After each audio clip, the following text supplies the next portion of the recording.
Let's talk Tanya for the 19th of a leap year.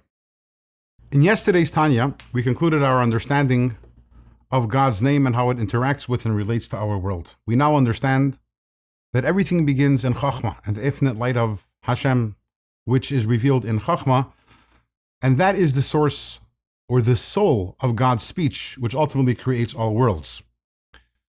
All the worlds are created by God's speech, which contains a body and a soul, the soul again being Chachma, but depending on the level of the world, it senses more or less of the soul behind the speech until we have our world, the ultimate lowest world, a physical world, where we sense nothing but the body, which is why our world is rooted in the hay. The hay represents the body of the speech. And now the Alter Rebbe asks us to imagine a genius, an incredible scholar, who somehow or other manages to contract all of their wisdom into a single letter of the alphabet.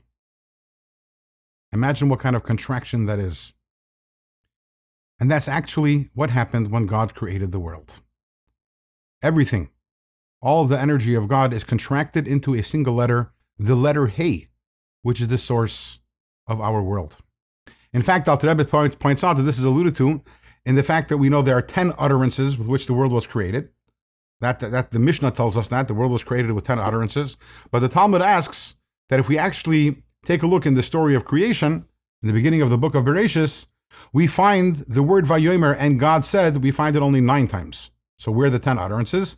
So our sages answered, Bereshis nami maimerhu, that Bereshis, the first verse, Bereshis bara Elokim, in the beginning God created, that is the 10th utterance. Which raises the obvious question, if that's an utterance, why doesn't that say Vayomer? And the answer, as explained in Chassidus, is Bereshis is the soul of all of the utterances. Bereshis in the beginning. What is the beginning? The beginning is Chachma, because Chachma is the first of God's character traits, the first of God's qualities.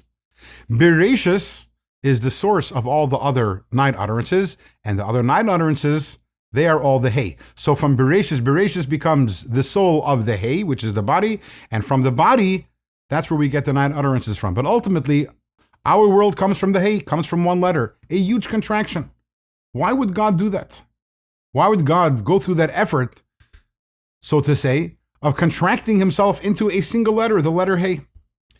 And the answer is that when God created the world, the reason why he did it was because of pure and absolute and unrequited kindness. Obviously, we didn't deserve it because we didn't exist. We couldn't deserve anything. But God, out of his incredible kindness and generosity, decided to create the world and to contract himself. And this is alluded to in a verse in Bereshis which says, Eila toile shamayim va'aretz bihi baram. That this is the story, the chronicles of the heavens and the earth, bihi baram, when they were created. But the word bihi baram can also be divided to behei baram, which means that God created everything with a hey.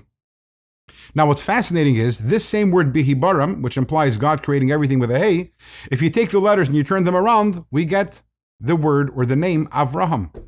Same 5 letters. And what is the meaning behind that? What is the significance of that? Avraham, we know. What was his signature quality, his signature trait?